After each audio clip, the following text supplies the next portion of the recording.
Parfois, je m'assois sur un rocher, j'éteins ma lampe torche et je reste là, les yeux grands ouverts, 2 mois. Il faut que je tienne 2 mois ici. Salut les grands gousiers. J'aurais aussi pu vous appeler les anguilles abyssales. Bon, après tout, c'est la même chose, hein.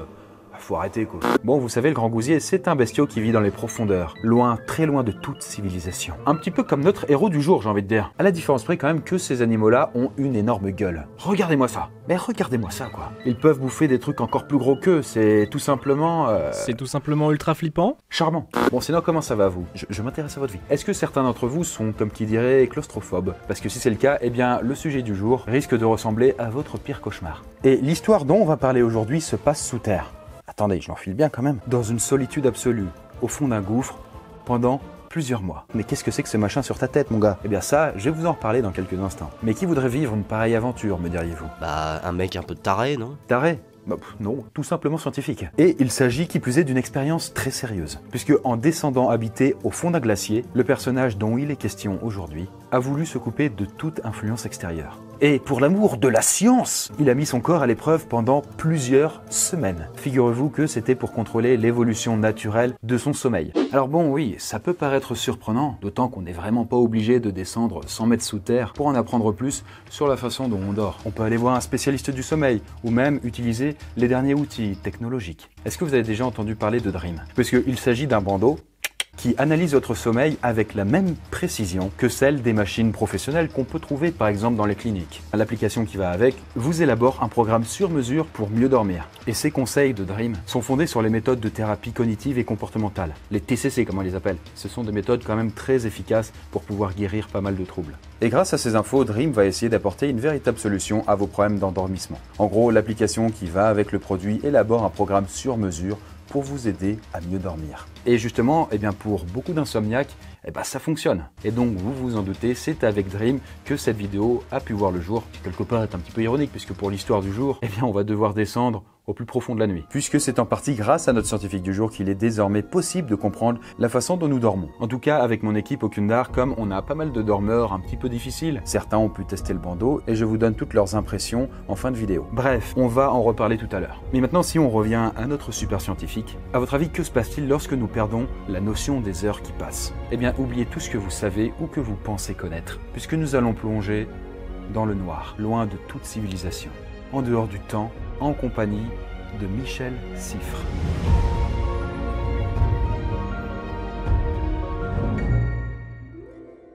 Nous nous retrouvons en 1962, plus exactement le 16 juillet, au bord du glacier souterrain de Scarasson, dans les Alpes-Maritimes. Un homme, équipé des pieds à la tête, est entouré d'une petite équipe scientifique. Il s'appelle Michel Siffre et il s'apprête à vivre une expérience extrême. Et son projet là-dessus, eh bah, c'est tout bête. Descendre au fond du gouffre et y vivre seul pendant une période de 2 mois. Ok, ça c'est ce que tu m'as dit de dire, mais pourquoi il fait ça en fait? Eh bah oui, c'est vrai ça. Pourquoi il fait ça? Je rappelle qu'il ne pourra pas remonter à la surface, il ne pourra communiquer que par téléphone, il n'aura d'ailleurs aucune idée de l'heure, ni de la date, il ne saura d'ailleurs même pas s'il fait jour ou s'il fait nuit. Bref, il sera complètement isolé, seul, caché de tous, loin de ses proches. Oui, mais du coup, t'as pas répondu à la question.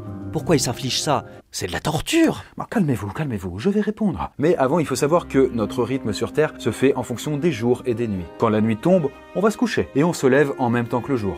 Voilà, à peu près quoi. Bref, du coup, ce cycle dure 24 heures. Bon, ok, jusqu'ici, tout va bien, on est bon. Eh bien, Michel Siffre s'est demandé comment le corps humain, comment votre corps réagirait s'il était privé de tous ses repères. Et au passage, d'ailleurs, ce genre d'étude, c'est ce qu'on appelle la chronobiologie. Voilà, bon, essayez de caser ça dans vos repas de famille. Allez, voilà, c'est moi qui offre, quoi.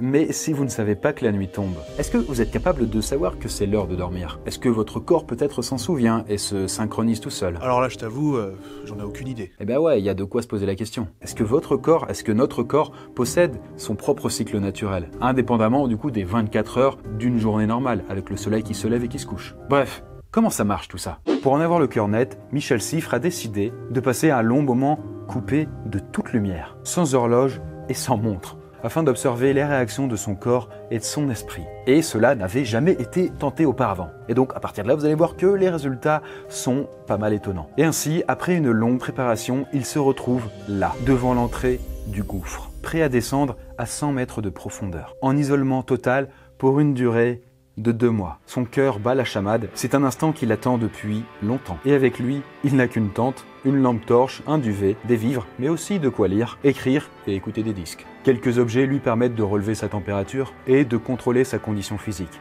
Mais il ne peut plus reculer. Comme on dit, C'est maintenant ou jamais. il s'engouffre dans le vide et, au fur et à mesure qu'il descend, la lumière du jour disparaît. La température baisse. Il fait froid. Tout devient humide. On entend le bruit des gouttes qui s'écrasent sur la pierre. Un petit camp a été dressé spécialement pour lui. Sa tente lui permet d'entreposer ses affaires et sera son seul repère pour les 8 semaines à venir. Au premier abord, il se sent tout petit au milieu de cette grande cave sinistre et sans vie.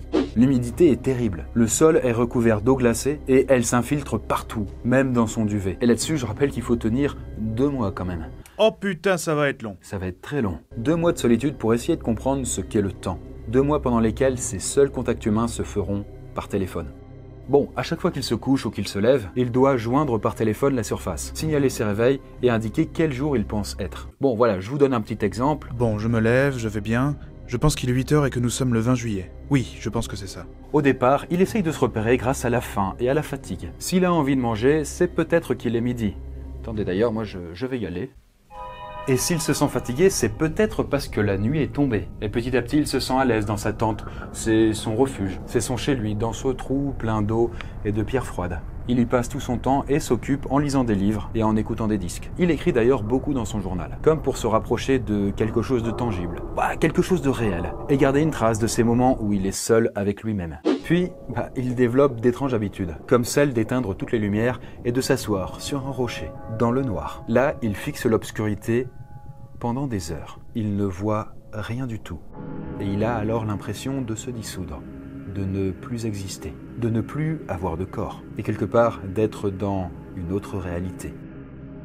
Et puis bon, finalement, à ne voir que du noir autour de lui, il en vient à haïr cette couleur. Mais le noir, c'est même pas une couleur. Oui, enfin, ce champ chromatique, cette absence de couleur, si vous voulez. Bref, je pense qu'on s'est compris. En d'autres termes, le blanc lui manque. Et là-dessus, il apprécie particulièrement lire et écrire. Car le papier est blanc. En revanche, il n'apprécie plus trop ses disques. Parce qu'ils sont noirs, et ça le déprime. Ouais, je vous avais dit qu'il devenait chelou. Bref, voilà, quelques semaines ont passé. Et désormais, Michel Siffre ne sort presque plus de sa tente. Et alors qu'il dort, un bruit sourd et violent le réveille en sursaut. C'est un éboulement. Voilà, des chutes de pierre qui tombent à quelques mètres de son propre campement. Vous imaginez un peu le délire? Vous êtes en train de dormir là, tranquille, et vous passez à côté de la mort. Comme ça. Bon, après, selon lui, cet éboulement lui a sauvé la vie. Puisque, à ce moment-là, sa température corporelle devenait dangereusement basse. Quelque part, il était entré dans un état de semi-hibernation. Ah ouais, le mec se transformait carrément en ours, quoi. Bref, ce choc l'a réveillé, et la peur lui a permis de faire remonter sa température. Parce que sans cela, l'expérience aurait pu virer carrément au drame.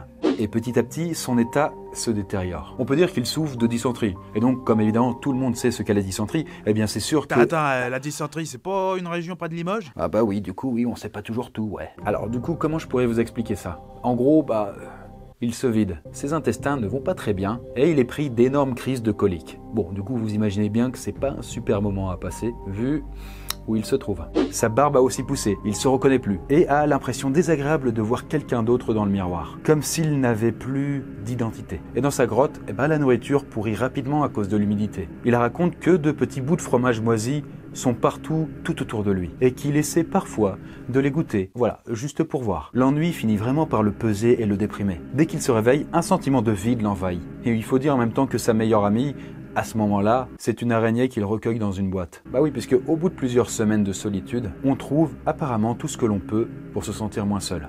Il y en a bien qui se marient avec des ponts. Oui, des ponts. Alors je veux dire, pourquoi pas devenir pote avec une araignée, quoi. Mais le petit souci là, c'est qu'elle est morte rapidement. Et Michel Siffre expliquera plus tard que ça a été un gros choc pour lui. Que la mort de cette petite créature a été une immense déception. Le plus étonnant dans tout ça, c'est qu'il a carrément commencé à perdre la boule. Au fond du gouffre, sa mémoire lui joue des tours. Par exemple, il est obligé d'écrire ses activités dans un journal pour se souvenir de ce qu'il a fait pendant la journée. Sinon, il ne retient plus rien. Et dès qu'il met un disque de musique, il oublie carrément qu'il vient de l'écouter et le remet alors parfois plusieurs fois d'affilée sans s'en rendre compte. Bon, mais selon le journal tenu par Michel Siffre, il n'en est que à la moitié de l'expérience. Il doit donc encore tenir 1 mois. En tout cas, c'est ce qu'il a noté et c'est ce qu'il croit. Puisque quand le téléphone sonne et que l'un de ses associés lui annonce qu'il est temps de regagner la surface, il n'y croit même pas. Il faut alors insister et lui dire qu'on est bien à mi-septembre et que l'expérience est terminée. Puisque oui, en réalité, les 2 mois réglementaires se sont écoulés. Et alors là, Michel Cifre tombe des nues. Lui qui pensait qu'il y avait encore la moitié du temps à passer. En fait, pour vous dire, selon le journal qu'il tenait dans les entrailles de la Terre, il n'avait pas en jours de retard 1 semaine ni 15 jours, presque 25 jours de retard avec la réalité. Ah ouais, presque 1 mois. Mais c'est énorme. Je te le fais pas dire. Ouais, parce que en gros, ça veut dire que pour lui, le temps a semblé passer 2 fois plus lentement qu'à la surface. Comme si en dessous, là où il était, dans le noir, tout était ralenti. Mais vous voyez ce moment où vous vous assoupissez brièvement pour une petite sieste, de 20 minutes, et où vous vous réveillez 3-4 heures plus tard sans avoir vu le temps passer. Eh bien, c'est ce que vivait Michel Cifre tous les jours. Et c'est donc ainsi que son calvaire prend fin. Enfin, après... calmez-vous, En remontant, je précise quand même qu'il s'évanouit plusieurs fois et que ses yeux manquent d'être aveuglés par la lumière. On lui met donc des lunettes protectrices immédiatement. Des médecins l'examinent alors sans tarder et ils constatent alors que Michel Cifre est très diminué à cause de ses conditions de vie rudimentaires. Mais bon, après j'ai envie de dire, merde, voilà, c'est terminé, c'est une bonne histoire, ça finit bien, bon allez. Wow, on va se coucher, merde. Bon, ok, non, c'est pas tout à fait terminé. En fait, lorsque ce cher Michel remonte à la surface, il remarque déjà le bleu du ciel, les couleurs tout autour de lui, et puis aussi le souffle du vent, dont il avait oublié la sensation.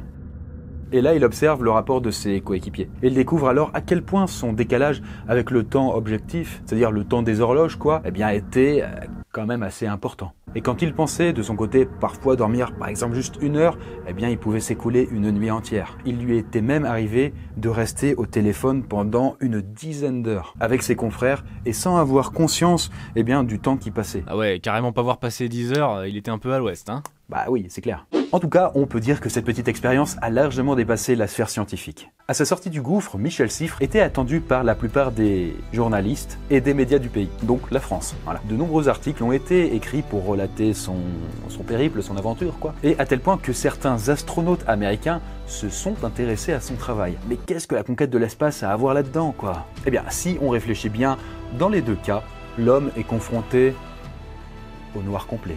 Les astronautes sont aussi amenés à vivre leur vie en dehors du cycle naturel des jours et des nuits quand ils sont en mission, puisqu'ils sont en dehors de la Terre. Et donc c'est très intéressant pour eux de comprendre comment fonctionne le corps humain dans ce genre de situation d'isolement.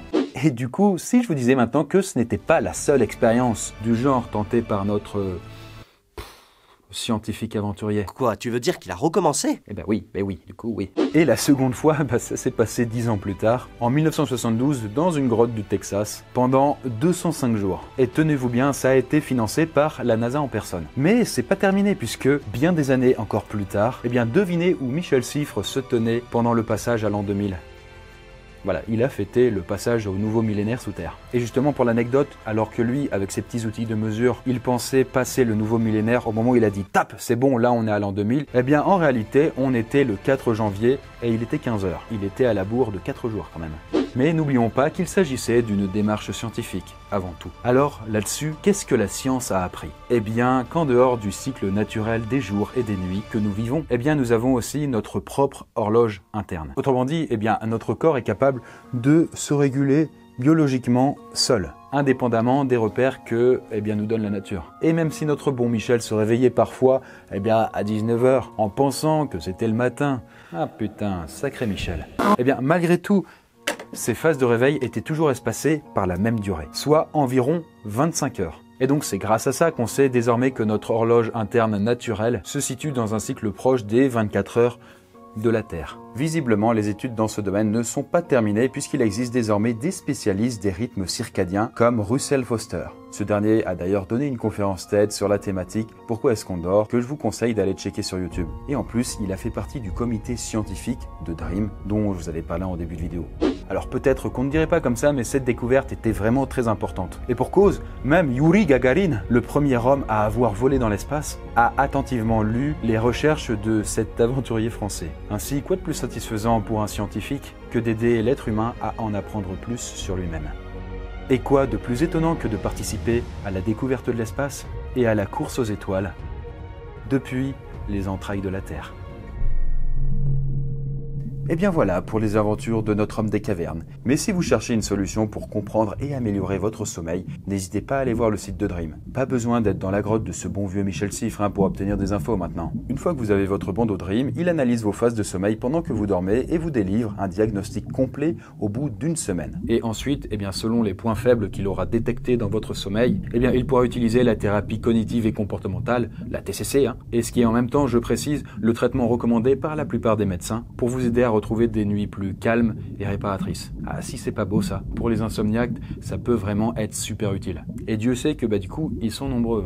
Peut-être que vous-même vous l'êtes ou que vous connaissez des personnes dans votre entourage qui ont des gros problèmes de sommeil. Et d'ailleurs, Eric, qui est mon monteur vidéo, coucou Eric, il a pu tester ce bandeau pendant un petit temps. Je sais pas si t'as des choses à raconter là-dessus. C'est vrai que le bandeau est pas gênant pour dormir et puis c'est intéressant de voir toutes les statistiques et les infos sur son sommeil, etc. Et ça permet de l'améliorer, c'est pas mal du tout. C'est vrai que j'ai senti une petite différence, j'avais l'impression d'un peu mieux dormir les derniers jours. Ok, nickel. En tout cas, ça semble encourageant. Après, évidemment, il faut encore du temps pour pouvoir avoir des résultats plus approfondis. En tout cas, vous avez bien entendu toutes les infos en barre de description. Et sur ce, moi, je vous dis à la prochaine. Salut à Poiscaille.